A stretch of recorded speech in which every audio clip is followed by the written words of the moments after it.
I don't even remember how many days ago it was. I started seeing countdowns to y'all season on social media. People are excited about the season getting started. Do y'all sense that, like, as far as, you've grown the fan base and it's now an event? Yeah, I mean, we definitely feel that. We feel that more every year. We feel it earlier every year. It's always nice when there's countdowns and they're not led by us. So I think it's nice to see fans look forward to the year, and it's exciting. Yeah, and then just this first weekend, y'all are obviously going to a pretty good field of teams. What are you hoping to at least learn about your team through the first week? Oh, well, I think the biggest thing most coaches are curious about is just how their teams are going to handle adversity and how their teams are going to handle things that don't go exactly as planned. Obviously wanting to see us gel and looking forward to seeing us play someone other than ourselves. But it's the unexpected that I think I want to see how we respond to. And just, I mean, that's going to show the character of this team. So that's the big question that we have for early games. Porter. Coach, I just really wanted to ask about when you're learning about your new team and the lineups and having the stacked lineup you have in your lineup, knowing that you can kind of move pieces around up and down the order. How much do you think that's going to help you this year in getting ready for the season? Well, I think it helps a lot. It always is nice to have really strong options. And I think for us, it's just kind of working out the best combination of that, offensively and pitching staff wise, defensively. And so there's a lot of really strong players. There's a lot of moving pieces. So it's going to be, kind of trying to figure that out early and us get as comfortable with that as possible, as quickly as possible. And last thing for me, just with the changes in the coaching staff, how has that really kind of affected your approach to this season and new players and new coaching staff? What obstacles have you seen with that this year? I haven't seen a lot of obstacles. More so, it's just us learning each other. It's us figuring out how each other work and what each other needs, and so I think it's just where it was already kind of known what in-game looks like and what the weekend looks like and the prep. Now it's just a different spin on it, but it's fresh and it's I wouldn't call it an obstacle. I wouldn't call it a challenge. It's just learning each other. And so it's not just within the staff, it's the staff learning what the players need, the players learning the staff's approach to those type of things. And I think it's been I think it's been fun. I think at the beginning it was a little exhausting. I'm not gonna lie. I'm just trying to figure everyone out and all of that. But I think we're in a really good spot. I think we have really, really consistent energy. And I think that it's just fun and exciting. And so I think we're all looking forward to going to battle together this weekend. That's all I got. Thank you. Mm-hmm. Dudley. Coach, you got a lot of pitching options. You got a lot of a lot of games these next 2 weeks. Kind of talk about the approach of entering the season and how you're going to go about getting them all work. Yeah, we have a deep staff. We have a great pitching staff, one that complements each other really well. I think what we've been working on a ton leading up to this first weekend is just how we're going to use them together and getting them as comfortable as possible in all of the roles, instead of just what those typically defined roles of maybe a starter and a reliever, of just getting them used to really working together, coming in for short spurts, staying in longer. And so I think that's the thing that we're looking to this weekend is us getting really comfortable in utilizing them all together and making those changes and staying ahead of it. But we've really dove into not just our pitcher strengths, but just what the opposing offenses match up with and just trying to line that up as best we can, so that we're ready to make the adjustments as needed. Also, Riley mentioned you as being a great coach, and certainly the record's there. But she also mentioned that you were a great example of a strong, independent woman for the team. When you hear that kind of stuff right there, does that just make you know you're doing things right? Well, yeah, I mean, I hope that they look at me that way. I hope that I'm setting an example, to them of what it looks like. And so when you hear that, I think I just kind of like smile. It's very kind. It's, and I just, obviously, when you're in this position, you hope that, they look at you in that way and that you can be that role model for them as females at this time. It's a really tough time to be females and female athletes, and the scrutiny and the social media. And so if I can be a voice for them to be strong and independent, then that makes me feel really good. Last question. Obviously, you've got a good field down there. Talk about the field this weekend at Boca Raton. Oh, shoot. Yeah, we have a really stacked field, a really tough first day, as as we would want. I mean, I feel like our non-conference tournaments as a whole are incredibly challenging. I think they're going to test us. And I'm looking forward to this first weekend. All 5 teams, we know their staffs very well. We know that their teams are going to be well prepared. We know that there's going to be some really good challenges. And so I think that's the thing, is going into a 5-game, 5-opponent weekend is just more than anything, just really focusing on us and focusing on what we really do well, and just battling together no matter what's thrown at us. Thank you. Mm-hmm. Tyler?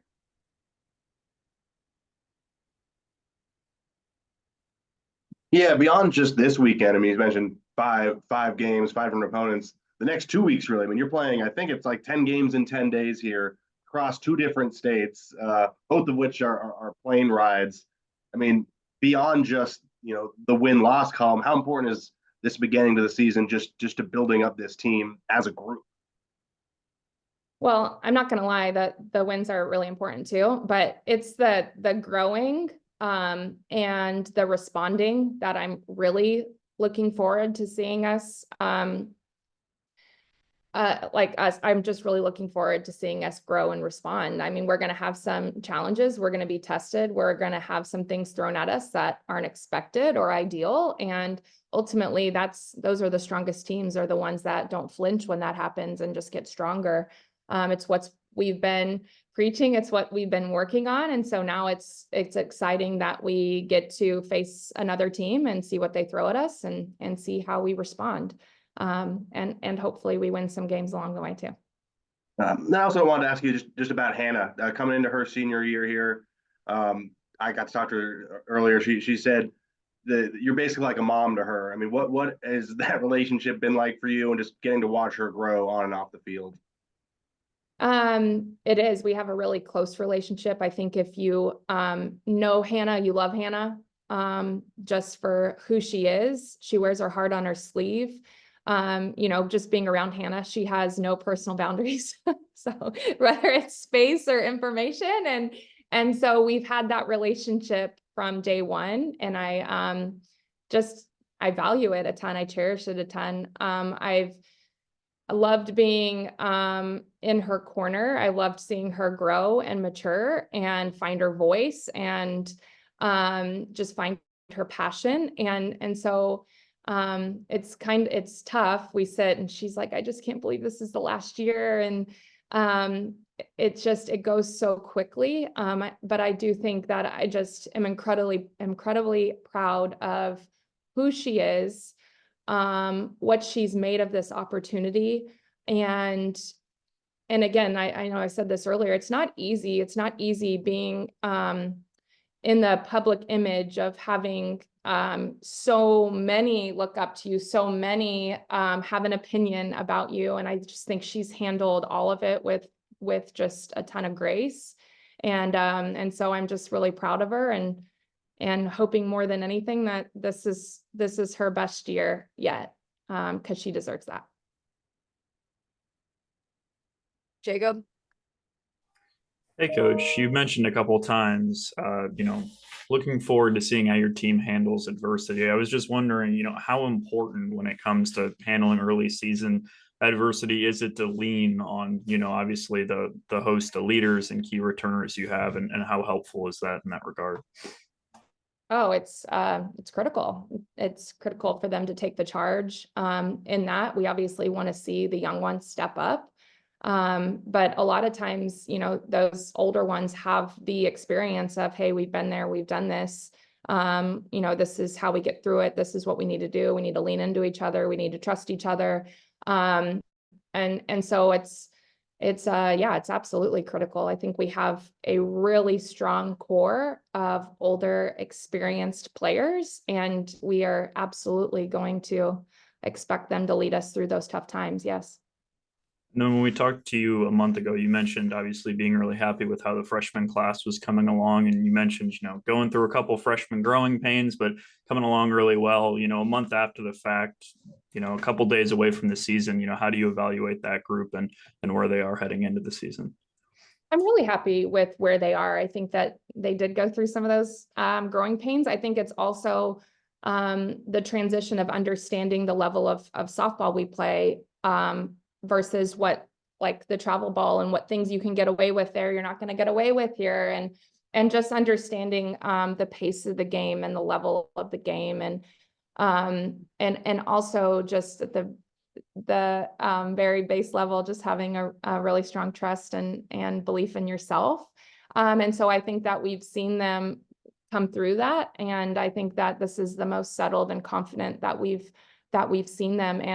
And more than anything, I think they're ready to embrace whatever role they have and to add value in whatever role we give them. And so it's a fun group. It's a lot of different personalities, but they just bring so much to the team. And I'm just really happy with the growth that they've had in this short amount of time. And last thing for me, I just wanted to ask about Coach Gasso. What has he brought to the coaching staff and just the team overall since arriving? Well, just beyond his knowledge and just how he delivers information, he just brings this consistent energy and just level of expectation that he holds everyone to, the standards he holds everyone to. And you just know what you're going to get every day with him. And as much as he can focus on one thing, he can focus on 4 things at once when he's watching the field. And so I just think that he's been a tremendous addition. And I think that for me, sometimes I have to get myself okay, turn it on, let's go, be outgoing. He just lives his life that way. He knows no stranger. He could talk to the wall and fully engage the wall. And so it's just so nice for him to just bring this just high level energy, knowledge, and everything that he brings on a daily basis. It's been really fun. Thank you. Mm-hmm. Ethan? Yeah, Courtney, of course, Kylie played such a good first base last year. I know in the fall and stuff we saw her playing second just with how the roster is this year. How have you seen, is that still what she's doing? And have you seen her maybe grow in that regard? Yeah, I mean, it's a big challenge. It's first and second, although it's on the same side of the field, it's such a different position, different demand. We run our defense through that position. And I think for us, it was just imperative for us to find a way to have Kylie, Bree, and Rylan in the lineup. And so for that to happen, someone was going to have to move and embrace a new position. And we looked at it going, it's got to be Kylie. And I think at the beginning, she was a little resistant, not for any other reason other than just her level of comfort and level that she played first base at.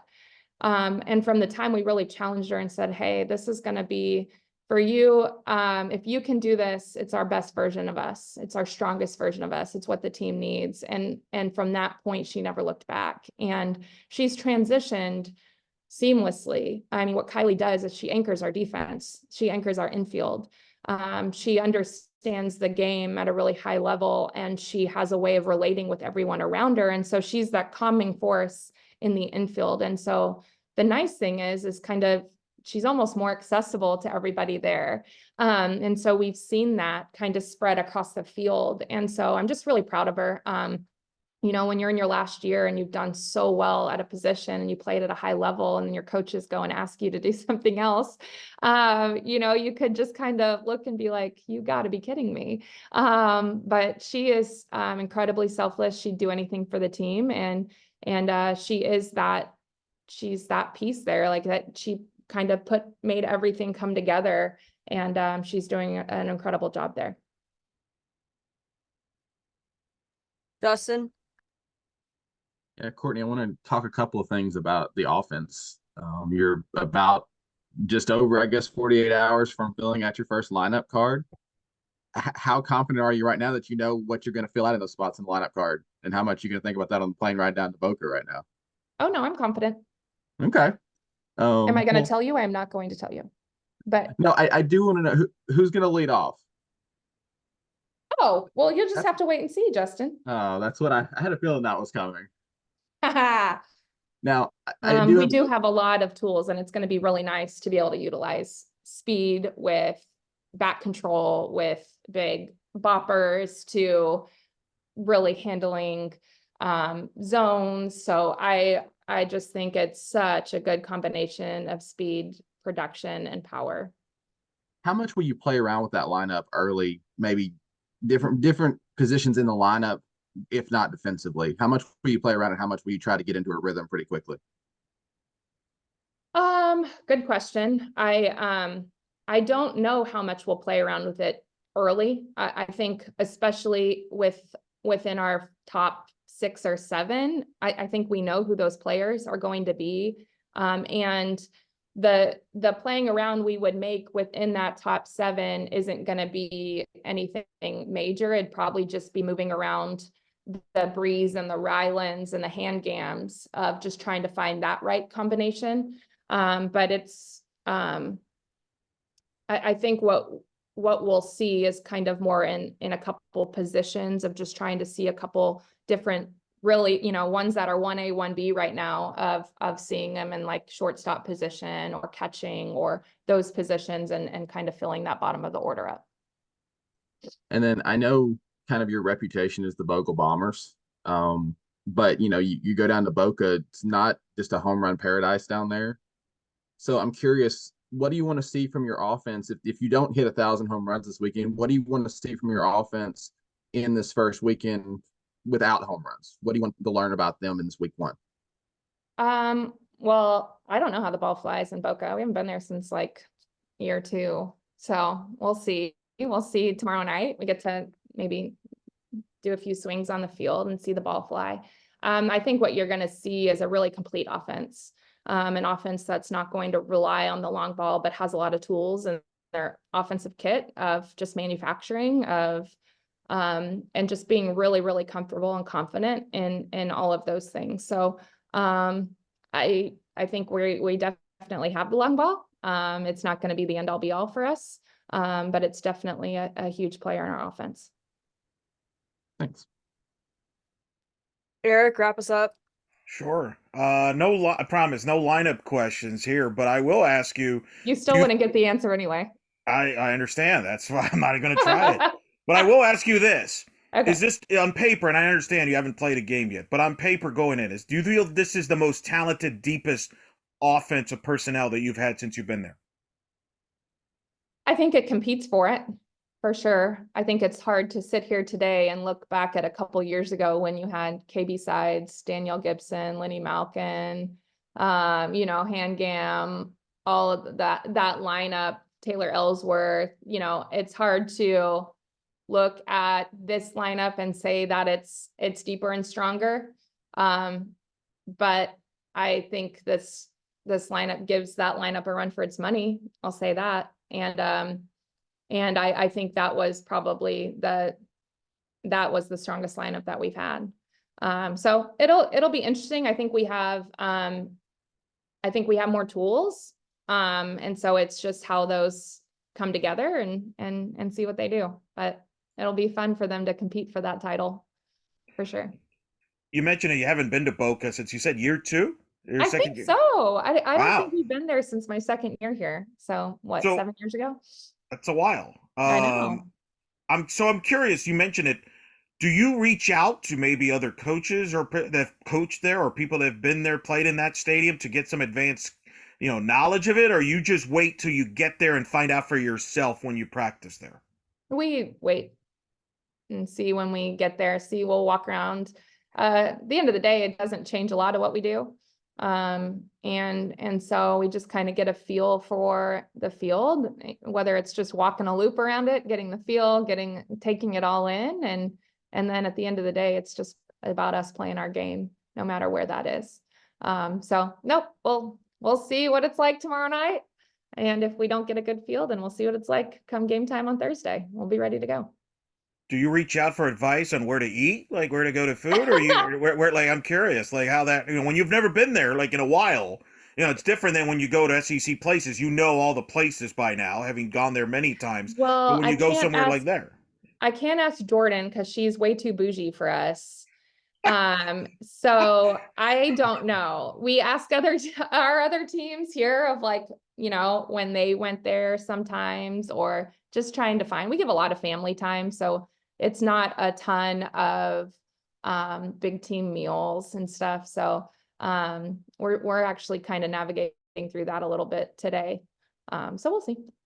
All right. Well, we both have mutual friends that you could ask who have been there recently for food advice. But Okay. a big story, obviously, this year in softball. I'd be remiss if I don't ask you. This is, you're going to be in Arizona in a couple of weeks. This is the final year of the Pac-12 as we know it. And I have to ask you, as someone who played in that league, who's won national titles, and obviously you're focused on what you're doing, but that's a huge story in the sport. How strange is that for you as somebody that played in the Pac-12? It's just really strange for the staple that they've been in the softball world for so long. It's just really, really strange. So I think I think it's a new time in college athletics. It's a new time in college softball. And so it's strange, it's sad. And it's just really interesting to see now those West Coast teams have to travel across country to play conference. It doesn't make sense to me. But I don't know. I played in the Pac-10 days and then it turned to the Pac-12. I thought that was odd. And so, I think all of us adjust, but we talk about it here of just like recruiting and just kind of wanting our players to know they leave a legacy. And the best thing you can do is recruit so that when you're my age, and you say, I played for the Arkansas Razorbacks, people know that it's a strong softball program and it's still known and you helped build that. And so when you think about, gosh, shoot, next year or in 5 years, when I say I played at Cal in the Pac and some are going to be like, what's the Pac? It's mind blowing to me because of the staple that they've been in college softball. And so it's sad. It's sad and strange and all those things. Last question, as you get into this weekend, what is one or two things that you want to make sure, obviously you want to win and things, but just from the personnel, from an execution standpoint, what are one or two things that you're like, no matter what, we need to be sharp in blank? Well, no matter what, we need to be sharp on our defense. I think that's the pieces of just not giving up more than they earn. I think that's been a point of focus for us and, always, but in the last week or two of just really harping on them, of just playing the tempo that the game is asking you to play. And also just knowing, with our staff, they're gonna feed our defense. They're gonna trust our defense. And so making those plays. And then I think that's the question more on our side, is just making sure that we're sharp in our decision-making of using our pitchers together, and getting up to speed and as comfortable with that as we can, as quickly as we can. Thank you. All right. Thank you, Coach.